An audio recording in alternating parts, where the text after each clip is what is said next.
So friends, इस video के अंदर हम देखने वाले हैं कि एक 3 टियर आर्किटेक्चर कैसे डिज़ाइन करेंगे। आफ्टर डिज़ाइन उसको कैसे क्रिएट किया जाएगा। ठीक है। अब ये जो 3 टियर आर्किटेक्चर होगा, मेक श्योर अब ये काम अगर आप टेराफॉर्म को यूज़ कर रहे हो then you can do this. ठीक है।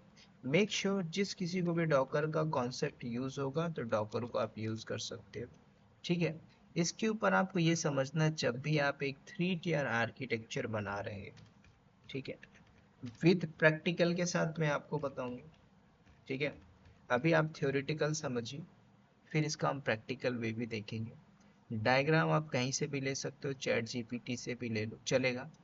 आप पहले पूरे फ्लो को समझिए। ठीक है। तो अगर आपसे बोला गया है कि भाई एक 3 टियर आर्किटेक्चर डिज़ाइन करिए जिसके अंदर आपका एप्लीकेशन होगा, वेब चल रहा होगा और डेटाबेस हो। ठीक है। अब हम यहाँ पे क्या क्या करेंगे वो सारी चीज़ों को हम देखेंगे। राइट। तो सबसे पहले अगर आप देखते हो, मेक श्योर आपका स्ट्रॉन्ग नॉलेज होना चाहिए AWS के ऊपर।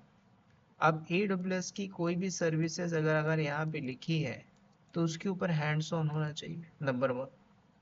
मान के चलो अगर IAM है, S3 बकेट, अब आपको ये बात नहीं पता कि IAM होता है क्या, S3 बकेट क्या होता है, इसकी क्या फंक्शनैलिटी, तब आप इस प्रोजेक्ट को परफॉर्म नहीं कर पाओगे।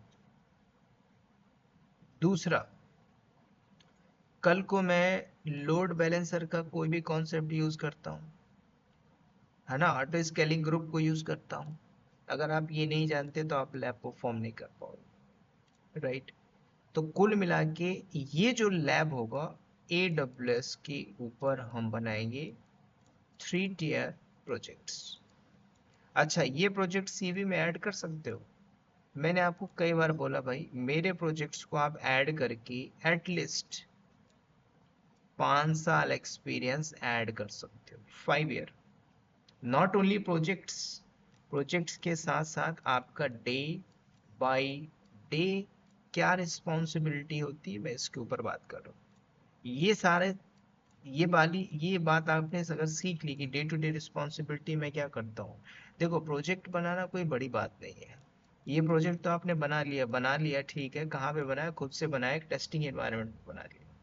कल को लाइव प्रोजेक्ट्स में आप किसी के जाते हो, वो तो पहले से बना हुआ है ना। कल को भाई वो बैकएंड से जीरा टूल यूज कर रहा है, जीरा टूल यूज करके आपको एक टिकट रेस किया है, भाई आप उसको 3 दिन में सॉल्व करो। आप सोचिए, समझो यहाँ पे एक्चुअल में कैसे हो रहा है, पूरा पहले फ्लो समझिए, प्रोसेस हो क्या रहा है। अब आपको पता, आपका एक टीम लीडर है, वो टीम लीडर पापी टाइप का है। अब वो पापी टीम लीडर क्या मतलब, मान के चलो यार बॉस ही बोल दो उसको। ठीक है।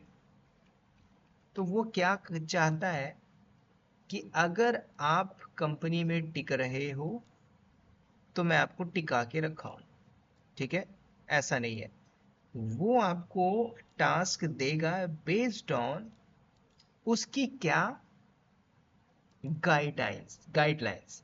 ठीक है। अब मान के चलो एक एक्स या फिर SY नाम का एक मैन है जिसको नॉलेज है डेवऑप्स के ऊपर, लेकिन उतना नहीं है जितना होना चाहिए।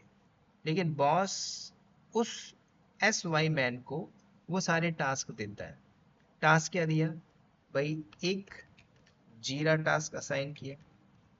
जीरा टास्क असाइन होने के बाद अब इस SY मैन को बोला गया, भाई तू मुझे 2 दिन के अंदर करके दे, डू इट। अगर आप ये नहीं करते हो तो इसके ऊपर मैं टेक द एक्शन।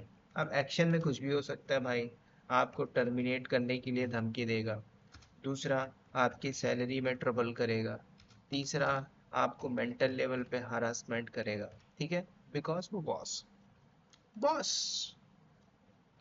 तो अगर आपको ये सारी चीजें नहीं पता कि भाई कैसे काम करना है, प्रोडक्शन के अंदर क्या एक्टिविटीज हो रही है, तो डेफिनेटली आप ट्रबल करोगे, आप बर्डन भी फेस करते ही रहोगे। ठीक है। दूसरा, अगर आपने एक इनिशियल लेवल के प्रोजेक्ट्स में हो जहाँ पे सब कुछ आप खुद बना के मैनेज कर रहे हो, ठीक है, देन अच्छी बात है कि भाई आप एक इनिशियल स्टार्टअप कंपनी के अंदर बैठे, इनिशियल प्रोजेक्ट में आपने खुद बनाया है, खुद आपको समझा हुआ है। एक तरीका ये। दूसरा क्या है कि पहले से प्रोजेक्ट है ना, उस प्रोजेक्ट्स के अंदर आपका डे बाय डे टास्क क्या होता है, उस अब ऐसा थोड़ी कि भाई आप जो टास्क कर रहे हैं वही टास्क दूसरे कंपनी में हो रहा हो, कभी ऐसा होता है क्या? टास्क टू टास्क होता है क्या? नहीं होता ना। टास्क तो वेरी कर जाएगा ना, कि भाई कल को हमारे इन्वायरमेंट के अंदर जीरा टूल यूज नहीं हो रहा है, कल हम अपने इन्वायरमेंट के अंदर ट्री भी यूज कर रहे हैं, राइट? तो चीजें तो वेरी कर गई ना। कल को किसी ऐसी कंपनी में आप जा रहे हो भाई जहां पे आप जिस प्रोफाइल में थे, जो आपकी एक्टिविटीज थी, उस एक्टिविटीज के अगेंस्ट आपकी कोई और एक्टिविटीज हो जाएगी, भाई उस कंपनी के अंदर वो इन्वायरमेंट ही नहीं है। समझ रहे हो? तो ये आपको समझना भाई, कहानी सिर्फ वही है कि भाई प्रोडक्ट बेस्ड कंपनी है, सर्विस बेस्ड कंपनी है, कंसल्ट बेस्ड कंपनी है। समझ रहे हो? तो जो सर्विस बेस्ड कंपनी है, आप एक सर्विस दे रहे हो, खत्म। जो प्रोडक्ट बेस्ड कंपनी है वो लीडर है, लीड कर रहा है, क्योंकि वो प्रोडक्ट उसने बनाया ना भाई। अब इस प्रोडक्ट बेस्ड कंपनी को ये सर्विस प्रोवाइड कर रहा है, तो सर्विस जो प्रोवाइड कर रहा हो तो भाई इसके अंदर आप इतना नहीं सीख पाओगे ना। ठीक है? आप एक सपोर्ट पे काम कर रहे हो, तो आपको ये सारी चीजें जाननी। तो मैं आपको क्या बता रहा हूँ कि कल को आप प्रोजेक्ट पे काम कर रहे हो तो आपकी डे टू डे रिस्पॉन्सिबिलिटी ये आपकी 80% होगी। ठीक है? 80%। उसके अलावा बाकी का जो 20% है, आप अपने नॉलेज को ऑक्यूपाई करिए। नॉलेज, जब तक नॉलेज को, अब नॉलेज मतलब क्या होता है, जरूरी थोड़ी कि भाई आपको चीजें पता हो, नहीं पता है, नहीं पता, लेकिन कैसे करेंगे वो तरीका तो पता होना चाहिए। अब मैं आपको एक मेथोलॉजी बताता हूँ, ये थोड़ा टास्क से रिलेटेड अलग होगा। आपका 10% पूरी जिंदगी में जो नॉलेज आपने लिया है ना भाई, 10% नॉलेज काम आता है, दैट्स इट। आप बोलोगे सर ऐसा कैसे? यस। बाकी आपका एटीट्यूड, समझ रहे हो ना, ये पूरा काम आता है जिंदगी भर के लिए। तो आप किसी बॉस के अंडर में काम कर रहे हो, वो आपको मेंटली टॉर्चर कर रहा है, ठीक है? 90% आपका एटीट्यूड है। समझ रहे हो? अगर आपने एटीट्यूड रखा है कि भाई मैं ये काम कर जाऊंगा तो कर जाऊंगा, ये टास्क मुझे मिला है मैं तो कर जाऊंगा कर जाऊंगा, ठीक है, एटीट्यूड है तो ठीक है, अच्छा है तो ठीक है, बुरा है तो भी आपके लिए। तो एटीट्यूड अगर आपने रखा है कि भाई मैं इस प्रोजेक्ट को कर जाऊंगा तो कर जाऊंगा, चाहे मुझे उसके लिए कोई भी चैलेंजेस फेस करनी पड़े। समझ रहे हो? अगर मैं 3 tier आर्किटेक्चर डिजाइन करके मैं डिप्लॉय कर सकता हूँ यूजिंग टेराफॉर्म, तो कर सकता हूँ ना। ये मेरा एटीट्यूड है। नॉलेज तो पड़ा हुआ है ना यार हर जगह, फिर भी क्यों लोग जॉब नहीं ले पा रहे? क्योंकि लैक ऑफ एटीट्यूड है। समझ रहे हो? नाउ अगेन बैक करते हैं। तो मैं यहाँ पे डिस्कस कर रहा था 3 tier architecture.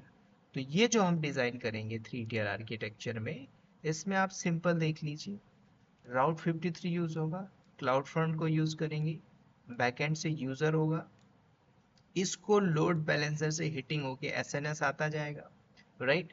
Now cloud trail पे लॉग के कॉन्सेप्ट हो गए, S3 बकेट को हम यूज करेंगे फ्लो के ऊपर, जो भी हमें डेटा रखना होगा। मैंने ऑलरेडी बताया था कि इंफ्रा का जो पार्ट होता है वो पहला वीपीसी होता है, ठीक है? तो वीपीसी का पार्ट रहेगा ही रहेगा। Now web server, app server, database server, web server two, app server two, database server two. अब हमने दो दो क्यों लिया? फॉर द हाई अवेलेबिलिटी के लिए। क्लाउड वॉच मॉनिटरिंग चलेगी, राइट? उसके बाद एसएनएस जनरेट होगा, हमारे बैकएंड से यूजर होंगे। अच्छा, ये गूगल से भी आप इमेज बना सकते हो, सेल्फ भी बना सकते हो। आई एम रोल का कॉन्सेप्ट चलेगा ही चलेगा, कल को यूजर इसको मैनेज कर रहे हैं इस इंफ्रा के ऊपर, तो रोल को यूज करोगे, आई एम को भी यूज करोगे, डिफरेंट डिफरेंट यूजर भी होंगे ना। S3 बकेट को भी हम यहाँ पे यूज करेंगे। क्यों भाई? S3 बकेट बैकएंड से क्या कर रहा है? बैकअप का पूरा काम करेगा, राइट? एप्लीकेशन लोड बैलेंसर हम लेके चलेंगे, बैकएंड से आपका पूरा कॉन्सेप्ट रहेगा ऑटो स्केलिंग ग्रुप, या फिर आप ऐसा बोल सकते हो भाई ऑटो स्केलिंग किस लिए चले? स्केल अप स्केल डाउन के लिए। तो पहला पब्लिक में बनाया है मैंने, दूसरा पब्लिक में बनाया है, और बाकी का हम प्राइवेट नेटवर्क लेके चलेंगे। तो मैंने आपको कई वे से बता के चला है अपने उस फाइनल प्रोजेक्ट्स के अंदर, जो मैंने 3.5 घंटे का बताया था, उसके अंदर कुछ ऐसा ही टास्क था, राइट? उसमें मैंने प्रोजेक्ट भी बताया, प्रोजेक्ट बताने के बाद उसमें क्या एक्टिविटीज होती है, कैसे सिक्योरिटी हब में काम किया जाता है, वो ऐसा ही प्रोजेक्ट है। ठीक है, ये कोई अलग से नहीं। ठीक है, रूट टेबल में क्या क्या सारी चीजें डिफाइन करनी है, ये पूरे कॉन्सेप्ट आपको पता होने चाहिए। तो जब आप 3 tier आर्किटेक्चर बनाओगे तो नेट गेट पे ये सारी चीजें, रूट टेबल मैंने ऑलरेडी बताया हुआ, इसमें कोई रॉकेट साइंस नहीं है। अगर आप देखोगे तो जो समझदार आदमी होगा इसको इजीली बना पाएगा कि भाई ये 3 tier आर्किटेक्चर कुछ भी नहीं है, इसको आप बना सकते हो। तो या एक एक बात और है कि अगर आप इसको मैनुअल बनाने बैठे हो तो मैनुअल के अंदर पूरा कॉपी पेस्ट मारोगे तो आराम से 2 घंटे में कर लो। ठीक है, स्टेप बाय स्टेप विद कि भाई अगर आपने इस अवेलेबिलिटी जोन को रखा है, सेलेक्ट किया है, तो उसका वे ऑफ एक्सप्लेनेशन भी चाहिए ना। कल को आपने डेटाबेस रखा हुआ है, कोई सा भी डेटाबेस, तो उसको आप एक्सप्लेन करना भी तो आना चाहिए। ये तो एक रटी हुई बुक को कॉपी पेस्ट मार के कौन महान बनता है, किसी के पास है क्या जॉब? नहीं है ना। आपने क्लाउड फ्रंट लिखा है तो क्लाउड फ्रंट से रिलेटेड, डिस्ट्रीब्यूशन से रिलेटेड, एज लोकेशन से रिलेटेड, है ना, कल को कंट्री को ब्लॉक करना है तो इसके पूरे कॉन्सेप्ट को आना चाहिए ना आप। कभी आपने इसके डेप्थ लेवल पे गए? नहीं गए, हवे में आप पढ़ लेते हो। कल को अगर मैं राउट 53 की बात करूं तो भाई इसमें कुछ भी जोन को डिनाई करना है, राउट 53 के कितने राउटिंग पॉलिसीज होती है, जियो लोकेशन क्या होता है, तो ये सब कुछ आपको डेप्थ पे जाना होगा, तब ये 3 tier आर्किटेक्चर का आप प्रोजेक्ट बना सकते हो। अच्छा, दो चीजें होती है, प्रोजेक्ट पहले से बना हुआ है, उसके बाद आप इसमें आपकी डे टू डे टास्क हो रही है, तब आप डे टू डे टास्क में नहीं बोल सकते ना कि मैंने बनाया है। बनाने वाला अलग है, बनाया है अलग होता है। उसके बाद इसको मैनेज किया जाता है। तो मैनेज करने के लिए इसमें बहुत से ऐसे कॉन्सेप्ट आएंगे। एक्चुअल में देखो तो ये कोई 3 tier आर्किटेक्चर प्रॉपर वे पे नहीं है, क्योंकि जब यहाँ पे अभी एक सिंपल सी बात देखोगे तो क्या सिक्योरिटी यहाँ पे अलर्ट है? सिक्योरिटी की कोई ऐसी चीज यहाँ पे दिख रही? नहीं दिख रही। तो जब मैं ये आर्किटेक्चर डिजाइन करके with the help of Terraform plus manual बनाऊंगा, तो आपको पता चलेगा कि यस, कि 3 tier आर्किटेक्चर ऐसे डिजाइन किया जाता है। अब ऐप चल रहा है, वेब चल रहा है, डेटाबेस में हमारा प्रॉपर बैकअप होना चाहिए, हर चीजें आपस में लिंकअप होंगी। समझो, हार्ड स्केलिंग ग्रुप क्यों है भाई? स्केल अप स्केल डाउन के लिए, है ना। ट्रैफिक यहाँ पे भी जाएगी, कल को ट्रैफिक यहाँ पे भी जाएगी। 2 सर्वर हमने रखा हुआ है, पब्लिक सबनेट में होगा। उसके बाद कल को ट्रैफिक निकालनी है, रूट 53 आपने यूज किया है, डीएनएस को यूज किया है, कुछ लोग ऐप को यूज करेंगे, तो क्या ट्रैफिक ऐप की ओर डिस्ट्रीब्यूट नहीं होगी? होगी। तो ये जो डेटा प्रॉपर बैकअप हो रहा है कि नहीं हो रहा है, तो ये भी देखना है। मान के चलो इस डेटाबेस में प्रॉब्लम है, तो पूरा का पूरा डेटाबेस हमारा सेकंड वाले डेटाबेस में आना चाहिए। तो हाई अवेलेबिलिटी के लिए हम ये सारी चीजें लेके चलते हैं ना। तो ये डिजाइन है एक सिंपल सा 3 tier आर्किटेक्चर।